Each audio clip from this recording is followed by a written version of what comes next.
YouTube. Not bad for rum. Oh.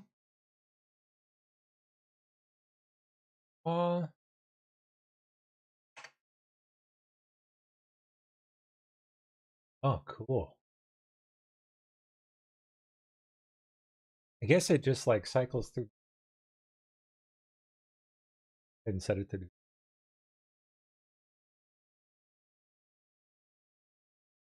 All right, let's see.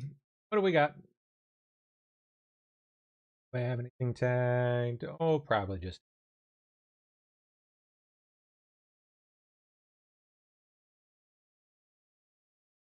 Hearing on May 13th on MK Ultra. That sounds like it could be fun. Can I go? Gonna be closed door, open door. Whatever the case, I'm gonna try to. Oh, actually, no, take that back. I just accepted a job for the 13th. Oh well, I'll have to catch it on replay. Yeah, sorry. Still broke. Yeah, the jobs that I just worked, I'm not gonna get paid for like 30 days. I took more that I won't get paid for 30 more days.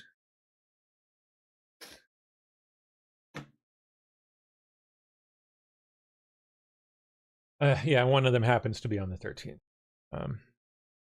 Could be an interesting one. It looked like one that I probably would want to take.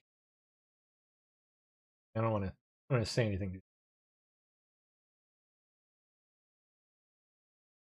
I mean, it could be something that some interesting people end up showing up at. So we'll see.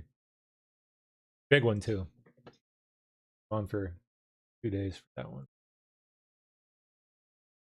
I'll be out on the 12th and 13th. All right, what else?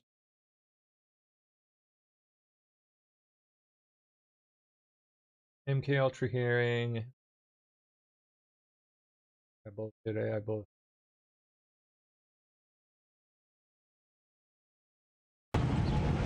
Oh yeah, there was a shooting in DC yesterday evening.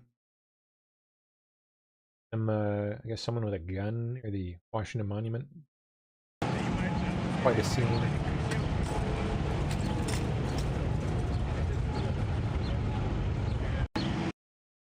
Don't know whatever happened with this person.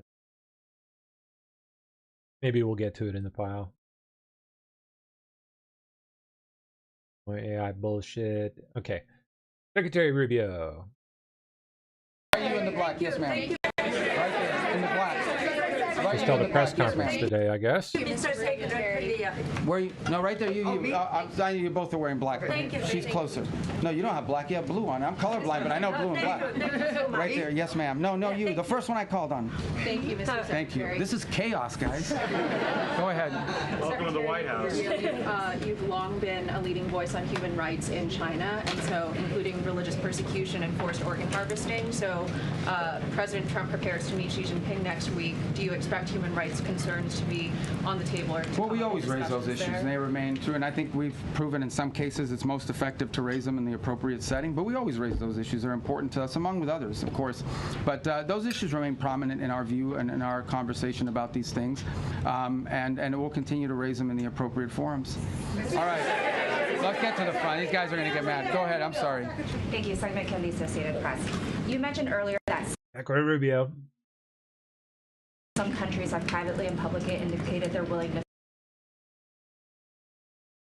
Well, I missed. I haven't seen all of that yet.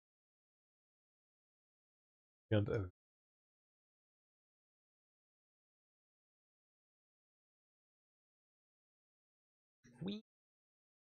Goodness.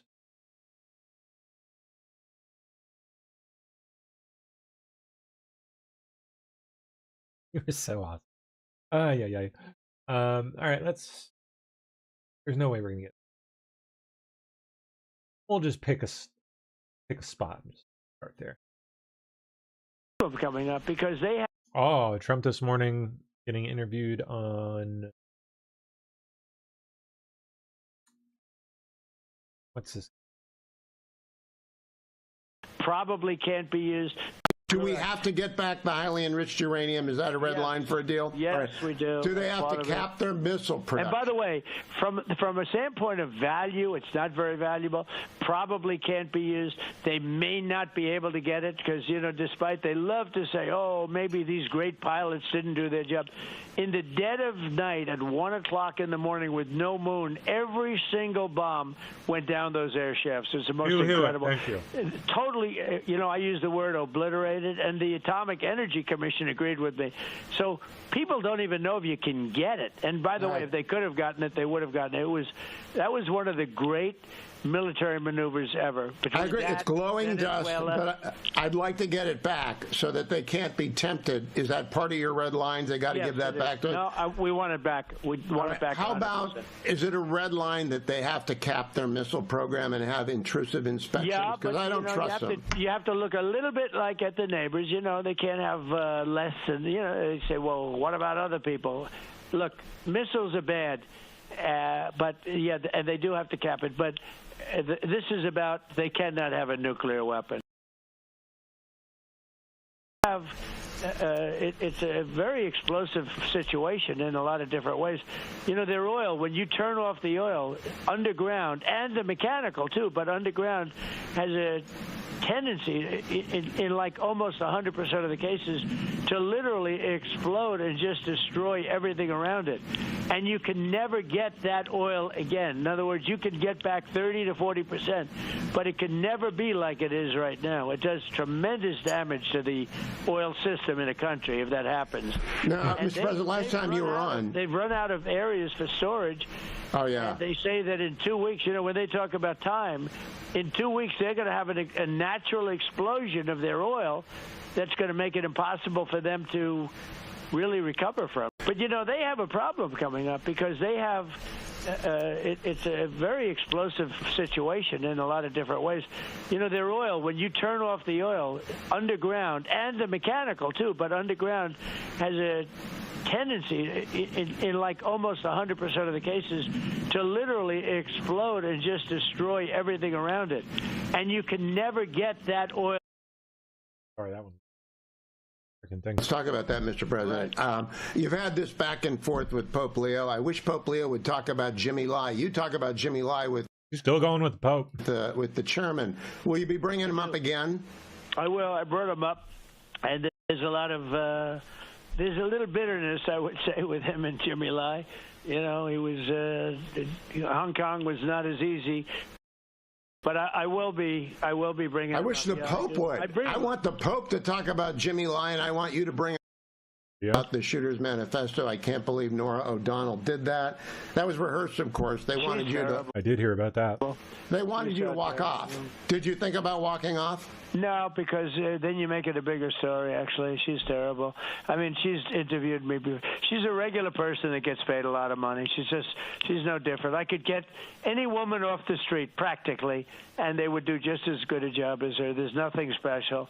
And actually, as soon as she said the word manifesto, I said, here we go with the nonsense again. This is a sick guy, a really sick guy, a deranged guy, and he writes stuff. I'm not going to ask you about the Shooter's Manifesto. I can't believe Norah.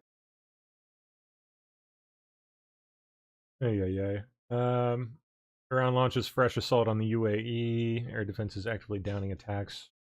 Morning. Judge presiding over the White House Correspondents' Dinner shooting case just apologized to the suspect accused of attempting to assassinate Trump. Judge criticized the safe cell treatment of Cole Allen, comparing his custody conditions to the less restrictive housing of the jail are supposed. The 31-year-old faces firearm charges and attempting to assassinate the President of the United States. Magistrate Judge Zia Faruqi criticized his treatment, saying that despite the charges, the court and the jail are supposed to presume the man's innocence, adding that he was denied a Bible more than once. Well, the 31-year-old was placed on suicide watch when he was first imprisoned. That requires placement in a padded cell without access to phones, recreational time, books, or religious materials. House. The judge drew a comparison to the January 6th rioters, arguing that those defendants were housed in a less restrictive wing of the jail. He also apologized to Allen, saying, quote, "What am I supposed to say to Allen? That this is going to be a fair process if we're putting him in a safe cell when he's not supposed to be in there. At a minimum, I should be apologizing to him. We are obliged to make sure that he's taken care of. Mr. Allen, I'm sorry that things have not been the way they are supposed to." Well, U.S. Attorney for D.C. Jeanine Pirro blasting Faruqi after that hearing, quote, "Welcome to Washington, D.C., where U.S. Magistrate Judge Faruqi believes a defendant armed to the teeth and attempting to assassinate the president is entitled to preferential treatment in his confinement compared to every other defendant." Cole Allen is due back in court for a hearing on May 11th. Crazy. 31. Saying, man.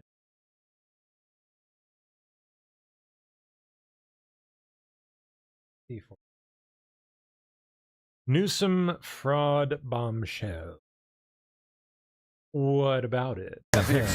There's lots of it. Explosion of hospice fraud in Southern California.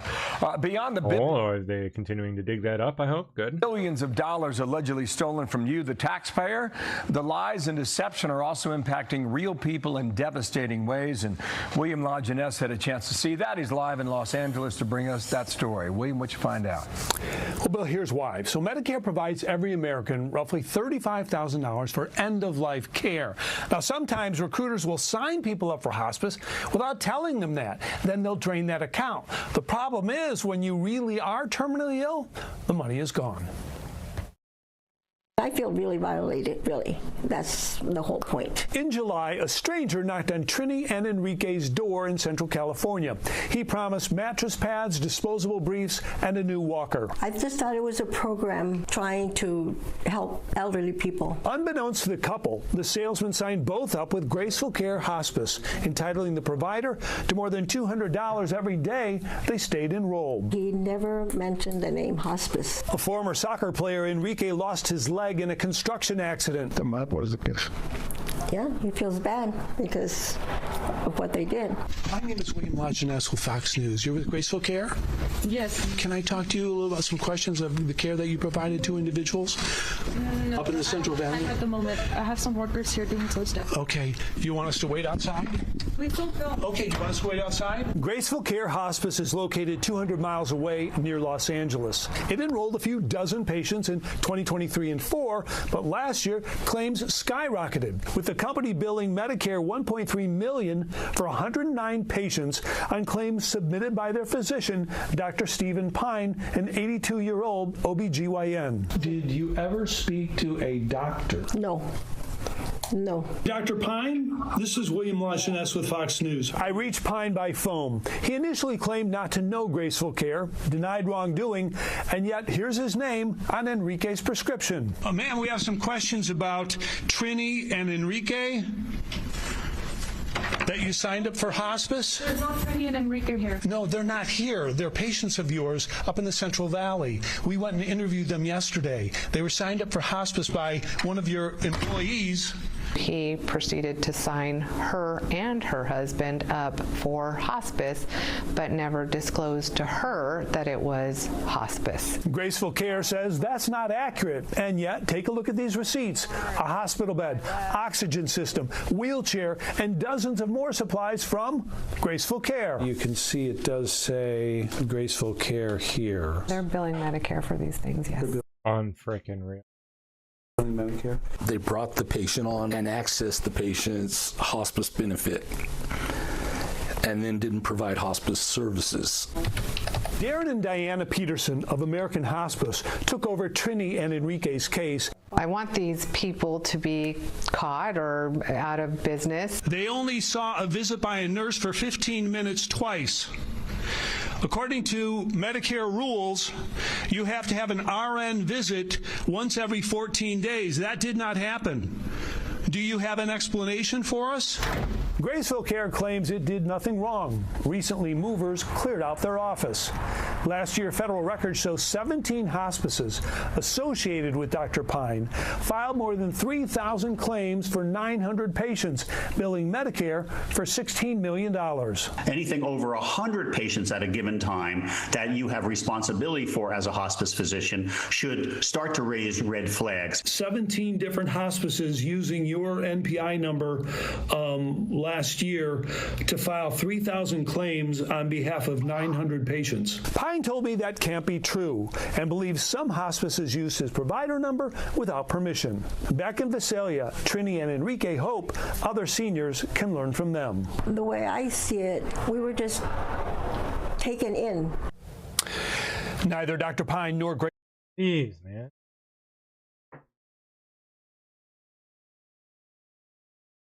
Drop in the bucket, too. So much more where that came.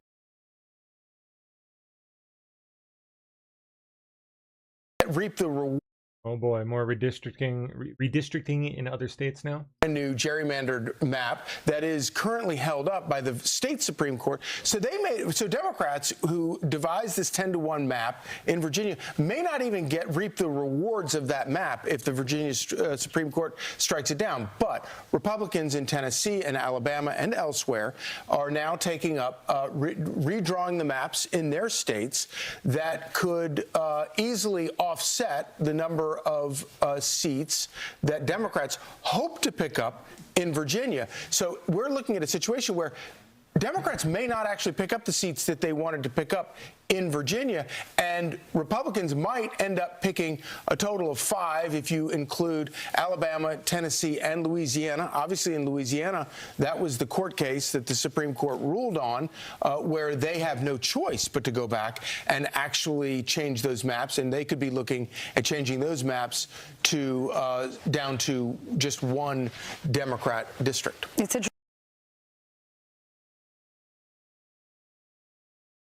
Yep, they're going for it. Could easily taking up redrawing the maps in their states that could easily offset the number of seats that Democrats hope to pick up in Virginia. So we're looking at a situation where Democrats may not actually pick up the seats that they wanted to pick up in Virginia, and Republicans might end up picking a total of 5 if you include Alabama, Tennessee, and Louisiana. Obviously, in Louisiana, that was the court case that the Supreme Court ruled on, where they have no choice but to go back and actually change those maps, and they could be looking at changing those maps to down to just one Democrat district. It's interesting how all taking up redrawing the map. Loopy McGee. Ilhan Omar. Today's the deadline for her to turn over all documents to Minnesota's Feeding Our Future Fraud Committee. Anyone think she's doing it? $250 million for Congresswoman Ilhan Omar to turn over documents. Not doing it. To Minnesota's House Fraud Prevention Committee. The state is seeking communication. No, she ain't gonna do it. Tied to defendants in the $250 million Feeding Our Future fraud scheme. The nonprofit falsely claimed to serve millions of meals to children while pocketing federal funds. Omar's name appeared 6 times in court documents from the case as she reportedly communicated with the founder of Feeding Our Future. Omar's office has not responded to Fox News' multiple requests for comment. For Congresswoman Ilhan Omar to turn over documents to Minnesota's House Fraud Prevention Committee.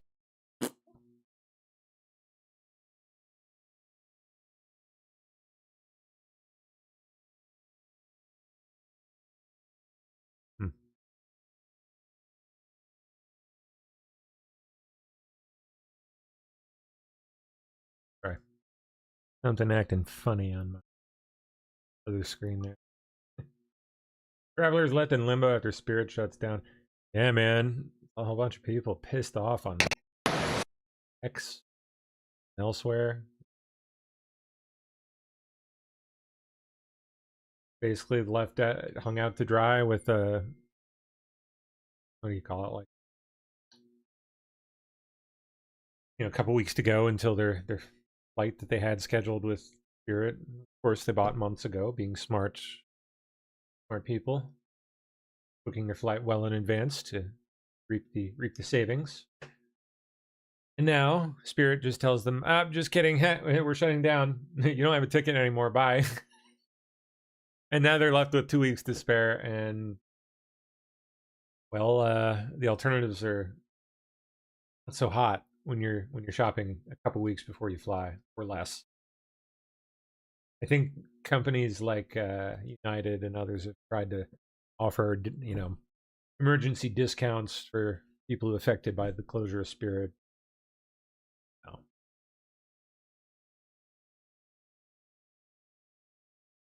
Just the hassle alone is just that alone just makes it suck. I'm sure. Spirit's gross, man. Trump signing a proclamation. Fitness, sports. Oh, cool. Yeah, they're revitalizing the Presidential Fitness Award. That's good. So today that is a very good thing. I won that back in elementary school. So just I was so happy I won that. One of a couple kids, and I remember if it was my grade that year or within like several grades. I remember very hard to get, at least back then. Kids gotta have like something to strive for. Settling into mediocrity or worse, So today I signed a proclamation recognizing National Youth. That shit drove me, man. I wanted to get it. Sports and I did. Fitness, and I'll also sign the very first copy of the new revitalized Presidential Fitness Test Award, a certificate in recognition of achievement of the gold standard of physical fitness. And this is something that Bryson DeChambeau wanted to do very badly. So today I sign a proclamation recognizing National Youth Sports and Fitness, and I'll also sign the very first copy of the new revitalized Presidential Fitness Test Award, a certificate in recognition of achievement of the gold standard of physical fitness. And this is something that Bryson DeChambeau wanted to do very badly. So today I sign a proclamation recognizing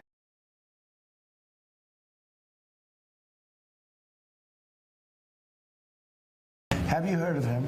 From the late 1950s until 2013, grade schoolers across the country competed against each other in the presidential fitness test, but others. And then we had the Obama administration. Wonderful, wonderful person, Barack Hussein Obama. Hey, when did they ever stop this? They had the National Fitness Award and then the Presidential Fitness Award. Remember this? Like a red certificate for one, and presidential, and then like a blue seal on it. I still remember this because such a proud moment in my elementary school career. All those years ago. It's funny, it sticks out to me. Yeah, there it is. God, it's so nuts. I remember that. When did they stop doing this?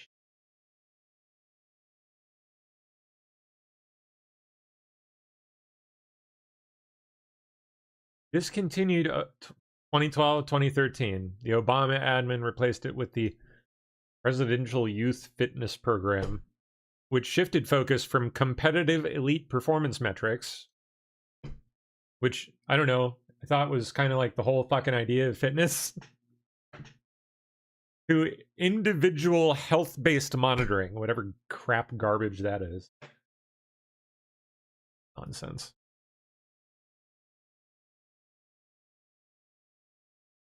Yeah. He just fucked everything up. Good for Trump for putting that back. It might seem a small thing, but just the fact that it sticks out to me after all those years should probably tell you something. It matters to kids. So I don't think we'll have to worry about you. Yes, sir. You're going to do good. Are you a strong person? Yes, sir. Good. You think you can take me in a fight? Especially young men. I want to be driven and succeed and perform, grow, built into us. No wonder so many are so miserable now. I think you could. Hey, that would be embarrassing, wouldn't it? How about you? What's so I don't think.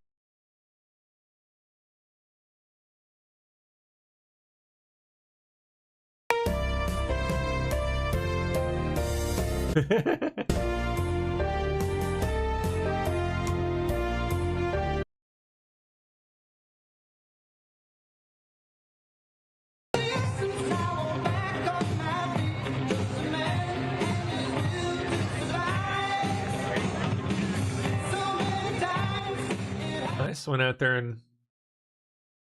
got the shit with the kids. That's cool. That's neat.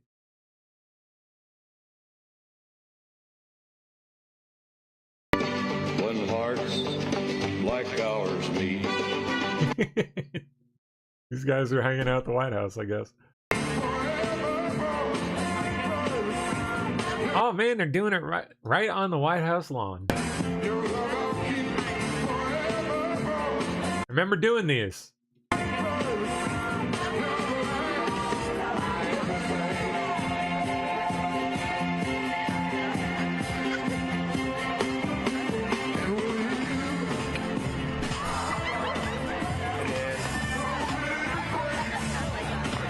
That's just good fun.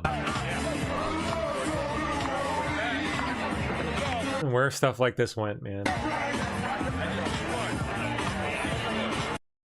That you're going to see some very interesting. Trump tortures the Senate for blocking the end of the 60-vote filibuster and stalling the entire America First. Interesting things. The filibuster, if you had it, we should have the Save America Act. We should have voter identification, voter ID. We should have proof of citizenship. We should have mail-in voting for the military and people that need it, but not for everybody. Because anytime you have mail-in voting, they're going to cheat. And they cheat like dogs. And they have to cheat. You know, in all fairness to the Democrats, when you have men and women sports, when you have open borders, when you have transgender mutilization, don't listen to this, kids, of your children, transgender mutilization of your children for everyone. When you have policies like that, you have to cheat. It's the only way they can win. And we shouldn't allow them to cheat. And we should terminate the filibuster, because if they get the chance, they'll do it in the first hour back. Mr. President, I think that you're going to see some very interesting things. The filibuster, if you had it, we should have. Huh. Climate activists blocking the entrance to Hochul's office. How cringe.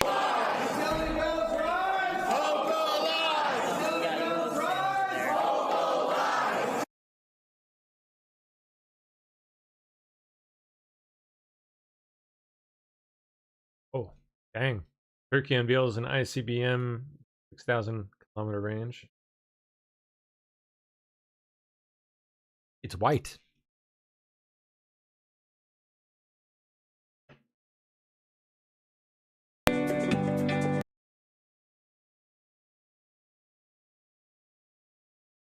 Delta plans to end in-flight service on hundreds of short flights starting May 19th.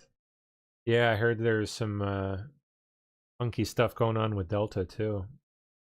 Not just Spirit, but I guess Delta. There's like word going around they were starting to cancel a bunch of flights themselves, and something about to happen. I guess this is it. Wow, what is the deal, man?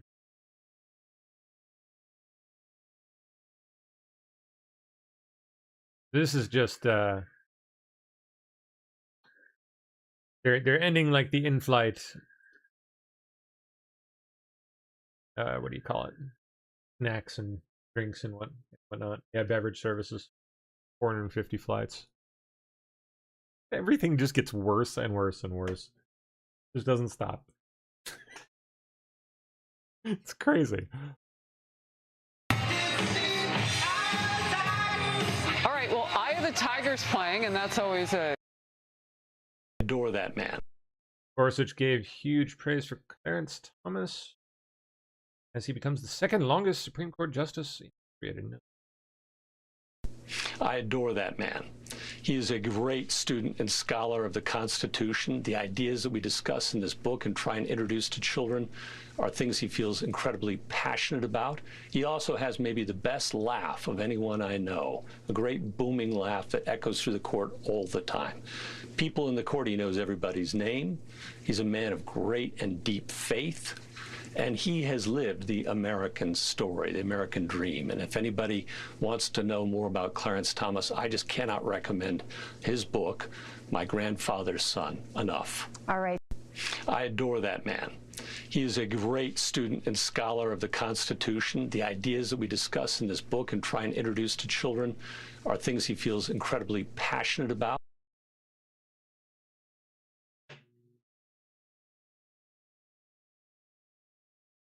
Ugh. Yeah, she's nuts. She's considering a tax on gym memberships. Yep. It's a tax going to the gym. It's healthy.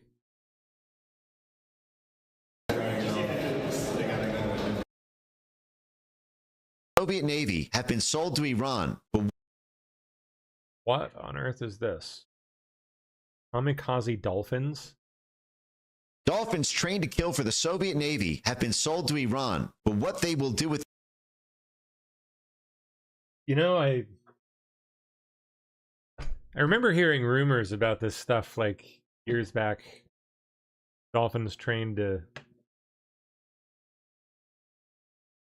I think we actually trained dolphins to hunt mines, if I remember right. But yeah, I remember hearing some stuff about the Soviets training like suicide dolphins. Them is a mystery. Okay. What? What? Dolphins and other aquatic mammals were trained by Russian experts to attack warships and frogmen. But when funding for the project ceased, many were moved to a private dolphinatorium to perform for tourists. Okay, so these are retired kamikaze dolphins. These are not active Michael Jordan NBA player kamikaze dolphins. Now they've gone to play baseball. It's so nuts. They've taken some time in retirement. Now they're playing at Kidmia. 4. That's our evidence. 4. Oh, and a white whale too, huh? Jeez. For the really big ones. 4 dolphins were at a Russian naval base. Does that mean they were actually trained? The animals were trained to attack enemy frogmen with harpoons? Harpoons attached to their backs? What kind of James Bond shit is this? Like, what? Them to the surface to be taken into captivity? Fucking kidnapped by a goddamn dolphin? Not even to kill them? The dolphins are... And Soviets. Insane. Reports of kamikaze. Oh my gosh, this is bleeding into like press conferences? What even happened? What is the deal with this? Can you kind of clarify these reports of kamikaze dolphins that we've heard about? I haven't heard the kamikaze dolphin thing. It's like sharks with laser beams, right? What? No idea.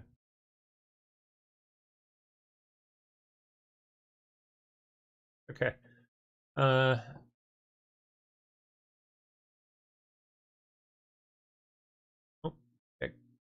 Rubio, yes. Go. As you know, over the weekend, the president announced this Project Freedom, and the goal of it is to, frankly, if you want to talk about it, it's to rescue like almost 23,000 civilians from 87 different countries that are trapped inside of the Gulf and left for dead in the Persian Gulf by this Iranian regime. You know, for more than 2 months now, these innocent sailors and commercial crew members have been stranded out at sea because Iran is conducting something that's not just criminal. It's criminal for sure, but it's desperate and destructive, this blockade of the Straits of Hormuz. Nations from around the world, the overwhelming majority of whom are not even engaged in any military hostilities, are now at risk not just of losing their cargo, but the lives of their own citizens because of this blockade. These ships, you know, you don't leave a ship out there for this long. You start running out of food. You start running out of potable water, essential supplies, and they're at the mercy of this piracy. So what it is, it's piracy. And not only that, but some of them have seen, you know, been opened fire on and rained down senseless attacks on several civilian ships already. So frankly, the way to put it, these are innocent bystanders. These are countries that, and ships and so forth that have nothing to do with any of this, and nonetheless are being caught in the middle of it and being held hostage merely because Iran could do that, just because of, just as the regime brutally slaughtered tens of thousands of their own citizens for the crime of peaceful protest, because they're unhappy with the quality of life or the lack of quality of life in Iran today. And so they're sitting ducks. They're isolated, they're starving, they're vulnerable, and at least 10 sailors have already died as a result of the civilian sailors.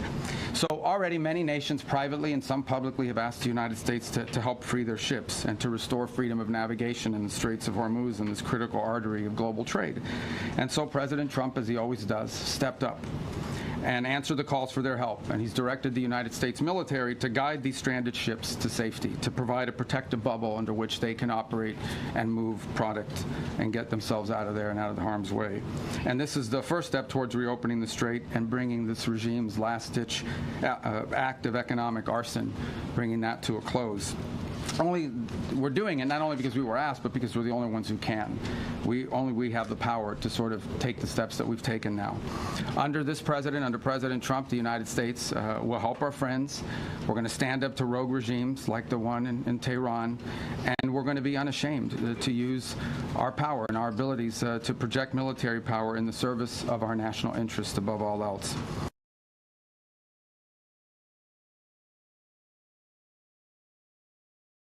Really important for you to report and for everyone to understand is this is not an offensive operation. This is a defensive operation. And what that means is very simple.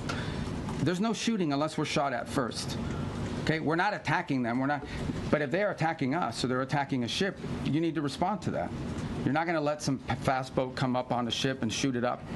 We're going to respond to it, and we've been successful at it. I don't know what the exact number is, but I know a number of those fast boats have now been targeted, and will continue to be. If they pose a threat to our forces, we'll shoot down drones, we'll shoot down missiles, but it's defensive in nature. This is defensive. So if you hear stories about attacks and launching of firing back and forth, it's not back and forth. We are only responding if attacked first. This is a defensive operation, and that's what's occurring here. Now, what's really important for you to report, but this is approximately a quarter of the world's oil trade, along with significant volumes of fuel and fertilizer that operate through the Straits of Hormuz. The Iranian regime cannot be allowed to dictate who uses this vital waterway. I don't think this is also being reported enough. Maybe you are reporting. I don't read everyone. I don't know many damn outlets here. I don't know who you all are, but I mean, I know who some of you are, but I don't know all of you are. But I will say this about it. This is an international waterway. Okay, this is an international waterway. And international law is very clear, and I love it because everybody always talks about international law, and this international law on this is very clear. International waterways, no country can control them. There is no international law that allows you to say, I'm going to put mines in an international body of water, and I'm going to blow up ships that don't listen to us and try to go through. That's what Iran is doing. This is a criminal act, and someone needs to do something about it. Something needs to be done. It's completely illegal, completely illegitimate, and completely unacceptable. And that's why the United States military is guiding stranded commercial ships safely through the strait and is working to restore freedom of navigation and putting an end to these efforts to hold the global economy hostage. So far, as a proof of concept and as a proof of function, 2 U.S. flag merchant ships have successfully transferred the Strait of Hormuz in the first stages of this project, and they're now safely on their way. The U.S. military is deploying the necessary assets to extend this defensive umbrella over commercial shipping. But there should be no mistake. And as I said this already, this is a defensive operation. I want to reiterate that point. This is important to understand. If no shots are fired at these ships and no shots are fired at us, we're not firing shots. But if we're fired on, we will respond, and we will respond with lethal efficiency. I would make, and it really is important for them to understand this, is they really shouldn't test the will of the United States, at least not under President Donald Trump. He has proven time and again that he will back up what he says. And if they test him, ultimately they will lose. The hard way, the easy way, the long way, the short way, they will lose. The last point I would make, and it really, while this project steadily progresses, Operation Economic Fury, continues to impose maximum pressure on the Iranian regime and what remains of their already frail economy. Today, inflation in Iran is 70%. And their currency is in total and complete freefall.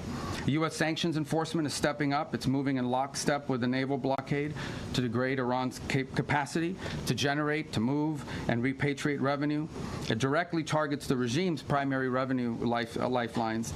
The blockade alone is costing Iran as much as $500 million a day in lost revenue. 90% of total Iranian trade has been halted, causing permanent damage to Iran's oil infrastructure as wells are forced to shut in. Again, all of this is in response to their piracy. Okay, it cannot be that you have these straits and they blow up any ship that moves and the only ships that get to go through are theirs. You can't have a situation in which the straits are closed to everyone else, but they benefit from the piracy. That can't happen. That's why the blockade is in place, and that's why these sanctions are crippling them.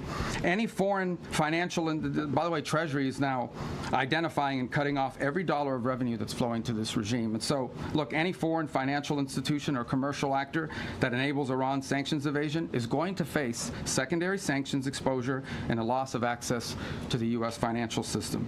As President Trump has said, and the facts clearly bear out, the United States of America holds all the cards. There is no scenario here in which if they decide to join a ladder of escalation, they wind up getting the last say.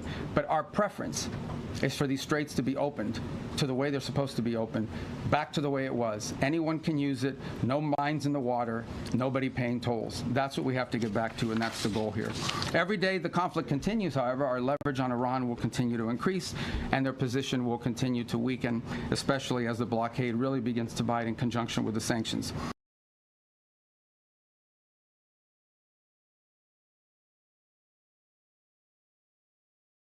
Talking about Iran's nuclear ambition.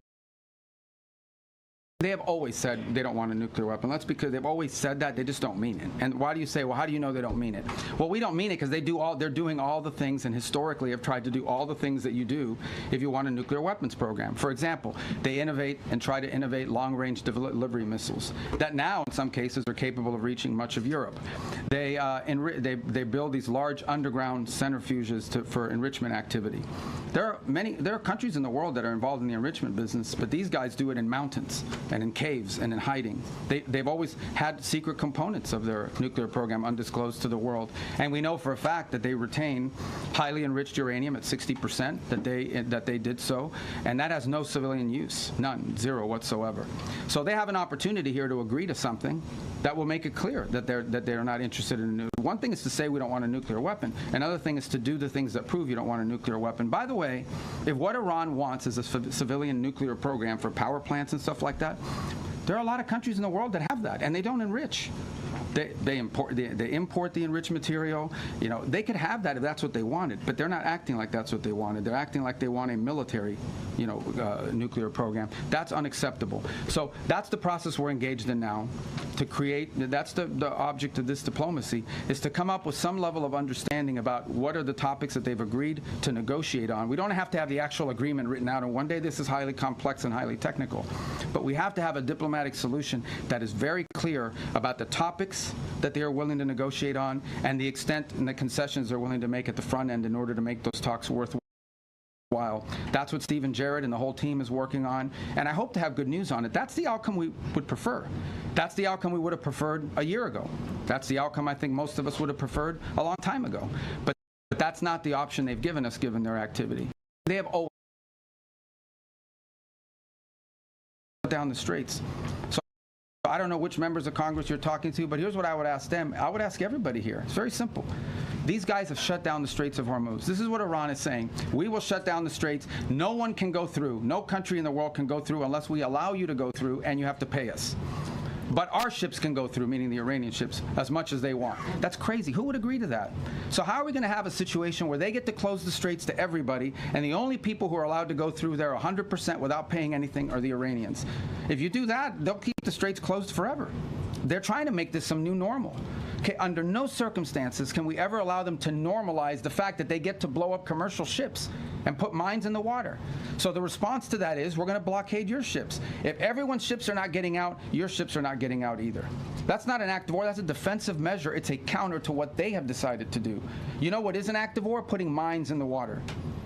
Why don't the members of Congress, whoever it is complaining about it, they should be all over that. These guys put mines in the water. That alone, mining in the water is illegal, period, under any circumstances, and they've done it.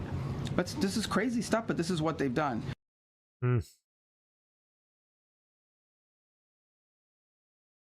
A nuclear weapon because the president basically said is that Iran can't have a nuclear weapon because they would use it against places that have a lot of Catholics and Christians and others for that matter. It goes back to the central point. I think the president, without trying to speak for him, but I think I can characterize it this way. He doesn't understand why anybody, leave aside the Pope, the president, and I, for that matter, I think most people, I cannot understand why anyone would think that it's a good idea for Iran to ever have a nuclear weapon. Look what they're doing with the Straits right now. They're holding the whole world hostage. They have these sailors, on commercial ships that are going to starve to death out there. They don't care. They don't care that this is melting down the economies around the world, even of their own allies.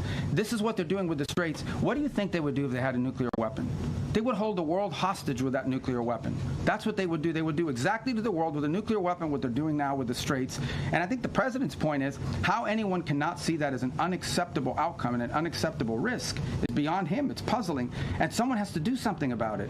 The difference between this president and like the 6 presidents that preceded him were that he's the only one that's actually been willing to do something about it. Everyone says Iran can't have a nuclear weapon, but you got to do something about it at some point. And he's been willing to address that threat. And that's what he promised he would do when he got elected, by the way, is address threats like this.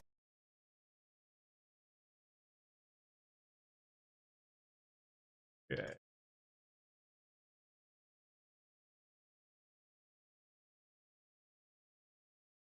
With Israel and Lebanon is not Israel or Lebanon, it's Hezbollah. Hezbollah operates from inside of Lebanese territory. They terrorize and attack Israelis, but they also are inflicting tremendous damage on the Lebanese people. The reason why Lebanon gets attacked by Israel is because of Hezbollah, because Hezbollah is hiding in some house, launching rockets against Israelis, and then they get hit. So what you're seeing now is Israeli responses to either attacks or perceived threats. And this is not new. This has been going on for a very long time. What is our hope? Our hope is to engage the Lebanese and Israeli governments under our mediation at the table to achieve this. And that is having Lebanese armed forces and a Lebanese government, not just with a willingness, but with the capability to begin to challenge Hezbollah and disarm them. Because the Lebanese people are also victims of Hezbollah. And by the way, on the topic of Hezbollah and Lebanon, who is behind Hezbollah? Why do they exist? They're an agent of Iran. If you go through that Middle East and you identify every problem, Hamas, Hezbollah, to some extent the Houthis, obviously, and others, behind every one of these groups is Tehran. So apart from the nuclear weapons, apart from all these other things, these guys are behind all the bad actors. Hezbollah is a wing. It's an extension of Iranian desire to destabilize the region. So we're very committed to this process. It's not going to be easy. You're asking me a complex question. This has been going on for a very long time. It's not going to be easy. We're going to do everything we can to make sure that both sides continue to talk so that progress can be made on some sort of permanent ceasefire that isn't constantly spoiled by Hezbollah and by Hezbollah violence.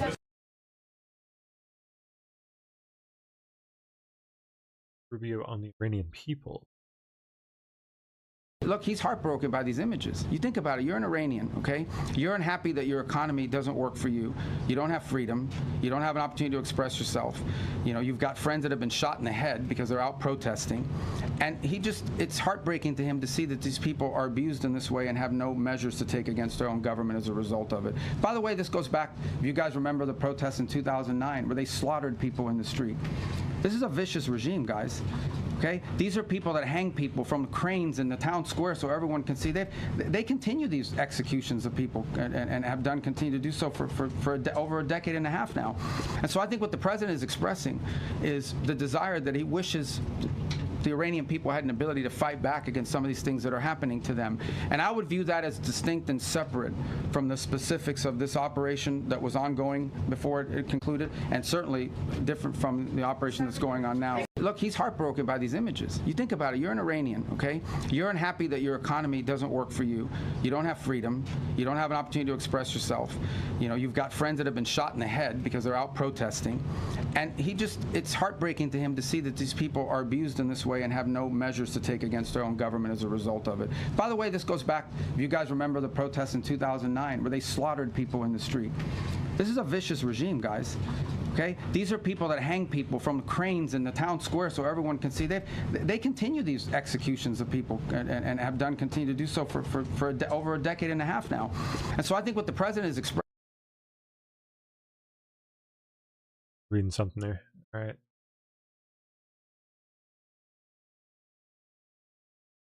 I think I said this in my hearing before the Senate when I got confirmed. I don't know of any country in the world where there's a bigger difference between the people and the people who run the country. Okay, this country is run by radical Shia clerics.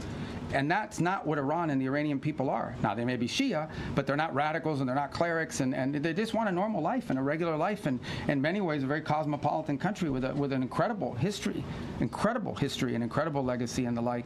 So there's this huge divide between the people of Iran, whom we sympathize with, and who the president sympathizes with, because they're the ones suffering. Look, the world is a victim of Iran, okay? The world is a victim of Iran because they're terrorists, because of what they're doing now in the Straits. But the people of Iran are daily victims of the regime. And the president has deep sympathy for what they're going through. And I think he's just expressing that sympathy and that frustration that they don't have the ability to do more to get rid of this regime that has crushed this country and isolated it from the world, which is a country that shouldn't be isolated from the world because its people are phenomenal. Guys, I know I've said this, I think I said this in my hearing before the Senate when I got confirmed. I don't know of any country in the world where there's a bigger difference between the people and the people who run the country. Okay, this country is run by radical Shia clerics. And that's not what Iran and the Iranian people are. Now, they may be Shia, but they're not radicals and they're not clerics, and they just want a normal life and a regular life, and in many ways a very cosmopolitan country with an incredible history and incredible legacy and the like. So there's this huge divide between the people of Iran, whom we sympathize with, and who the president sympathizes with, because they're the ones suffering. Look, the world is a victim of Iran, okay? The world is a victim of Iran because they're terrorists, because of what they're doing now in the Straits. But the people of Iran are daily victims of the regime, and the president has deep sympathy for what they're going through. And I think he's just expressing that sympathy and that frustration that they don't have the ability to do more to get rid of this regime that has crushed this country and isolated it from the world, which is a country that shouldn't be isolated from the world because its people are phenomenal. Guys.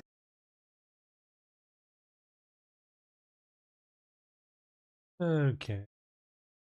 Question. I mean, you're right, but it's not that they're able to withstand pressure, it's that they don't care that their people are suffering. You understand, right? There's a difference between we can withstand pressure and we actually don't care. Now, I think there are people in their system that care more than others. You know, some of the elected people that you see, some of the people you see on television with the suits on, you know, those guys care because they know at the end of the day they have to live in the reality.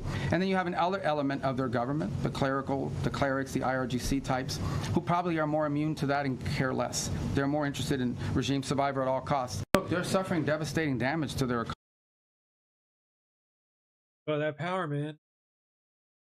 Okay. Operation Epic Fury is concluded. Operation Epic Fury is concluded. We achieved the objectives of that operation. I'm not going to, you know, we're not cheering for an additional situation to occur. We would prefer the path of peace. What the president would prefer is a deal. He would prefer to sit down, work out a memorandum of understanding for future negotiations that touches on all the key topics that have to be addressed, a full opening of the Strait so the world can get back to normal. And he preferred that be negotiated through the route that Steve and Jared have been working and that all of us have been supporting. That's the route he prefers. That is so far not the route that Iran has chosen. And so the result has been that the United States has to do something about the fact that we're the only nation on earth that can do anything to open up a lane within the Straits of Hormuz to get product and to rescue these people that are trapped in there. And that's what we're undergoing now. What that may lead to in the future is speculative. I'm not going to speculate about what it would take or what it would do. But look, the message to Iran, these guys are facing, they are facing real catastrophic destruction to their economy, generational destruction to their economy, generational destruction to the wealth of their country, imposed on themselves by the actions that they're taking. They should check themselves before they wreck themselves in the direction that oh my gosh, did he really just say that? They're going. Before they wreck themselves in the direction that they're going, taking. They should check themselves before they wreck. Oh my gosh. Did he really? Marco. Macro Rubio. Where is it at? Come on.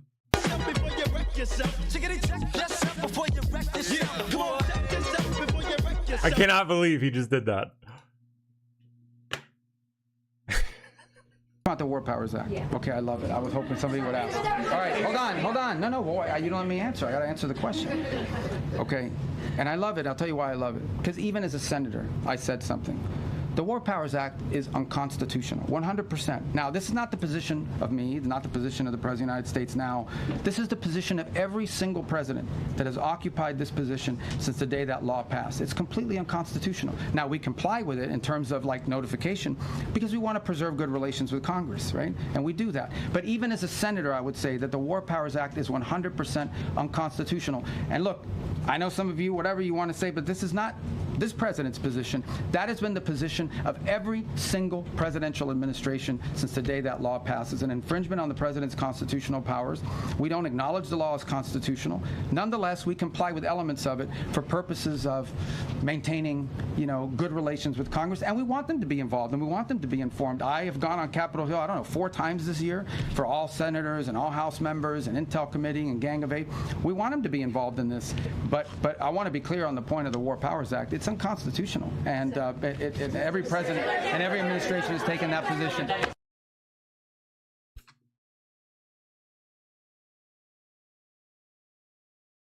Ilhan Omar, there it is, flat out refusing to turn over documents. Ilhan Omar, of course, are closing in on a deadline set by Minnesota Republicans to turn over documents about potential ties to a state fraud ring after she dodged a hearing last month. Our senior correspondent Mike Tobin is reporting live out of Chicago. He's got the latest details for us. Hey, Mike. And Sandra, that deadline is today for Minnesota Congresswoman Ilhan Omar to turn over documents and communication tied to defendants in that massive Feeding Our Future scandal. The Minnesota House Committee on Fraud Prevention and State Agency Oversight is holding its last meeting of the legislative session today. However, the committee does not have enough votes to subpoena the Congresswoman, so the committee doesn't have a legal mechanism to compel Omar to cooperate. The chair of the committee has sent Omar multiple invitations and requests for documents. Omar does not respond. Omar now sponsored the 2020 Meals Act, which removed the guardrails on COVID relief money and helped the fraud run up to $250 million. Despite that, the chair of the Fraud Prevention Committee does not anticipate the Minnesota congressman will respond by the deadline. It shows her continued disdain for the taxpayers. She feels like she's above having to answer for her involvement in the fraud and her responsibility as a member of Congress who, she passed the bill that took the guardrails off the school nutrition program that led to the conditions that enabled Feeding Our Future. Now, Amy Bach was convicted as the mastermind of the Feeding Our Future scandal. Defendants billed the government for meals that were never provided through existing restaurants and sham companies. Now, in Bach's trial, Omar's name appeared in an email chain with Bach. Trial evidence showed text communication with Bach and Omar. Trial evidence also showed Bach exchanged emails with one of the defendants who fled the country. The title of that email chain was Ilhan's Office. Now, back in January, our Alexis McAdams interviewed Amy Bach. She said she never spoke directly with Representative Omar, only people in her office, and the conversation, she said, were never substantive. Sandra, back to you. Got it.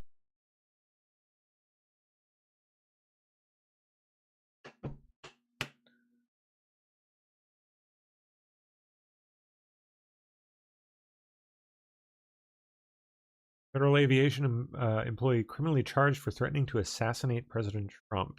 A Nashua, New Hampshire man and federal employee is facing charges after allegedly threatening the president. So, what, another one now? Prosecutors say 35-year-old Dean Delachii, who works for the FAA, sent an email to the White House in April threatening to kill President Trump. According to court documents, Delachii had previously searched topics on a government computer, including how to bring a gun into a federal building, as well as past presidential assassination attempts. Investigators say he later admitted to those searches and told agents he owns multiple firearms. The United States Secret Service is now leading the case. If convicted, Delachii could face up to 5 years in prison. A Nashua, New Hampshire man and federal... Cute. Okay.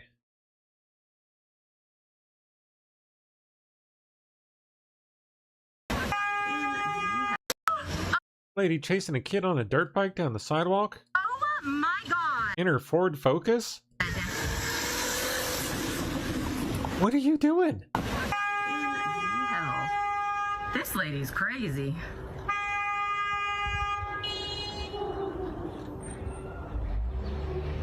You say that again.